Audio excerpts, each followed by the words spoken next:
Nehru papers और जिन्ना papers की तरह शेख साहब के पेपर्स भी पब्लिश होने चाहिए। शेख साहब के पास इतना बड़ा पर्सनल आर्काइव था ही नहीं। शाह साहब की पूरी लाइब्रेरी 2014 के फ्लड्स में तबाह हो गई। क्या शेख अब्दुल्ला के अल्फाज जो स्पीचेस और ऑटोबायोग्राफी से आगे के हैं कभी एक जगह कंपाइल किए जाएंगे, या फिर ये खत, यादें और डॉक्यूमेंट्स हमेशा बिखरे रहेंगे?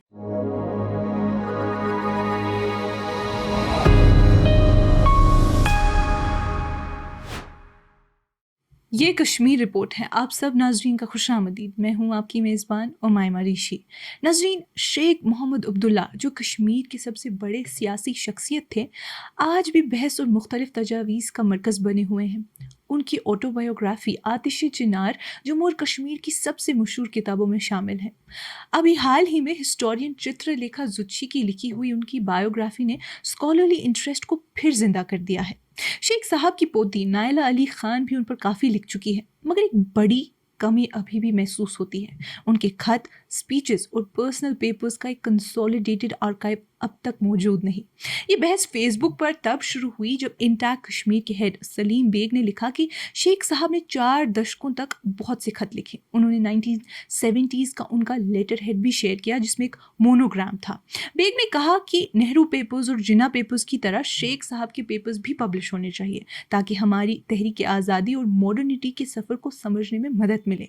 फॉर्मर मिनिस्टर नईम अख्तर ने भी इस डिमांड को सपोर्ट किया और कहा कि शेख साहब की कुछ तारीखी स्पीचेस जैसे यूएन एड्रेस या 1953 की आरएसपोरा स्पीच, 1964 की हुजूरी बाग स्पीच या 1975 का लाल चौक एड्रेस पब्लिश करना ज़रूरी है। मोनोग्राम के डिज़ाइन पर भी लोगों ने अपनी राय दी। कुछ ने कहा कि गुलाम मोहम्मद कुंदनगर ने बनाया था, कुछ ने कहा कि मोहन रैना ने बनाया था।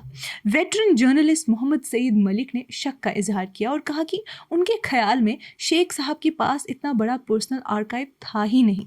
उन्होंने कहा कि उस दौर के किसी भी लीडर ने वैसे रिकॉर्ड पीछे छोड़े ही नहीं।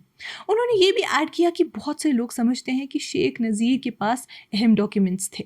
इफ्तिकार अहमद ने मोहम्मद सईद मलिक की बात का जवाब देते हुए कहा कि शेख अब्दुल्ला के खत उनकी गिरफ्तारियों 1953, 1958 और 1965 के दौरान जब्त किए गए थे।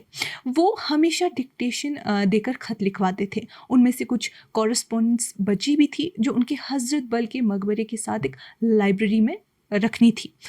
उसका ज़िम्मा शेख नज़ीर साहब को दिया गया था। इसी तरह उनकी ऑटोबायोग्राफ़ी के 20 पेजेस उनकी वफ़ात के 30 साल बाद पब्लिश होने थे, मगर वो भी अब तक नहीं हुआ।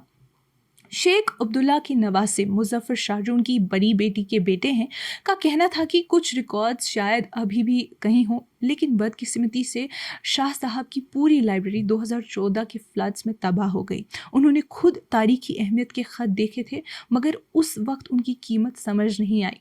शेख साहब का ग्रामर पर ज़बरदस्त कंट्रोल था। जब वो कोटला लेन में एक्सटर्नमेंट पर थे या कोडाई कनाल में हाउस अरेस्ट में, तो उन्होंने हिंदुस्तान के प्राइम मिनिस्टर और मशहूर शख्सियत जैसे कुलदीप नायर को खत डिक्टेशन से लिखवाए।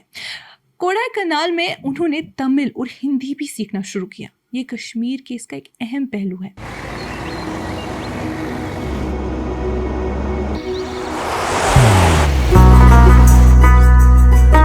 मोहब्बत वही जो दिल से हो, इबादत वही जो दिल से हो, दुआ वही जो दिल से निकल आए, बात वही जो दिल से कही जाए, दोस्त वही पक्का जो दिल से साथ निभाए, रिश्ता वही बेजोड़ जो दिल से जोड़ा जाए। दिल से ही तो होते हैं इरादे चट्टान से, दिल से ही तो बनते हैं घर खाली मकान से। दिल से बनी हर चीज पुश्तों तक चलती है, इसलिए खैबर सीमेंट का जर्रा जर्रा दिल से बना है, ताकि आप जो कुछ भी बनाएं दिल से बनाएं। खैबर सीमेंट, दिल से बनाओ। बहुत से लोगों ने इस बहस में अपना हिस्सा भी डाला। Former civil servant Irfan Yasin ने कहा कि शेख साहब को मैन ऑफ लेटर्स के तौर पर नहीं जाना जाता था, लेकिन अगर ऐसी कॉरेस्पॉन्डेंस मौजूद हो तो वो इंतहाई दिलचस्प होगी। सैयद अत्तर बुखारी ने सख्त तनकीद करते हुए कहा कि शेख अब्दुल्ला के बयानात पावर सेंट्रिक اور सेल्फ सेंटर्ड सोच दिखाते हैं। कुछ वाक़यात ने ये साबित भी किया कि खत मौजूद थे। फ़ारूक अहमद मलिक ने याद किया कि उन्होंने मैनचेस्टर के पीपल्स हिस्ट्री म्यूज़ियम में 1946 का एक खत देखा था जो शेख साहब ने कम्युनिस्ट आइडियोलॉग राजानी पलमत दत्ता को लिखा था। इसी तरह कुछ खत 3 मूर्ति भवन न्यू दिल्ली के प्राइम मिनिस्टर्स म्यूज़ियम में भी मौजूद हैं। मशहूर डॉक्टर गुलाम कादिर अलाकबंद ने कहा कि शेख साहब खुद भी शिकायत करते थे कि उनसे कॉरेस्पॉन्डेंट्स का बोझ संभाला नहीं जाता। उन्होंने ये भी बताया कि बहुत से डॉक्यूमेंट्स शेख नज़ीर के घर में रखे गए थे जो शायद 2014 के फ्लड्स में तबाह हो गए। ताराधर हसनैन ने भी डिमांड की कि कश्मीर यूनिवर्सिटी या कहीं और सिस्टमैटिक आर्काइविंग होनी चाहिए। कुछ लोगों ने बहुत पर्सनल बातें भी शेयर की। तारिक काबुली ने बताया कि उनके पास शेख अब्दुल्ला के एक खत मौजूद है जो उन्होंने न्यू दिल्ली में एग्जाइल के दौरान अपने दोस्त गुलाम कादिर वानी को लिखा था। ये खत उनकी पर्सनलाइज्ड लेटर हेड पर था जिसमें SMA का मोनोग्राम और फ्लाइंग रिबन बना था और नीचे शेख साहब का एलिगेंट सिग्नेचर था। मुश्ताक अहमद जान का कहना था कि जो लेटर्स लोगों के पास मौजूद हैं उन्हें कलेक्ट करके एक वॉल्यूम में पब्लिश करना चाहिए ताकि शेख साहब की असल शख्सियत समझ आए, जो कुछ लोगों के लिए मोहब्बत थी, कुछ के लिए नफ़रत, कुछ के लिए ताज़ीम और कुछ के लिए मस्खरी। उन्होंने ये भी कहा कि ये लेटर्स शेख साहब की असल शख्सियत सामने ला सकते हैं और याद दिलाया कि स्लोगन्स जैसे अल करे वांगन करे भी उनके कॉन्ट्रडिक्टरी इमेज से निकले थे। कुछ लोगों ने कहा कि ये कोशिश पहले भी की गई थी। मुनीर कपरा ने बताया कि उनके वालिद GH एजाज ने शेख अब्दुल्ला के 1905 से 1947 तक की किताब और खत एक 3 वॉल्यूम उर्दू किताब तहरीक कश्मीर में कंपाइल किए हैं जो गुलशन बुक्स में भी मिलते हैं।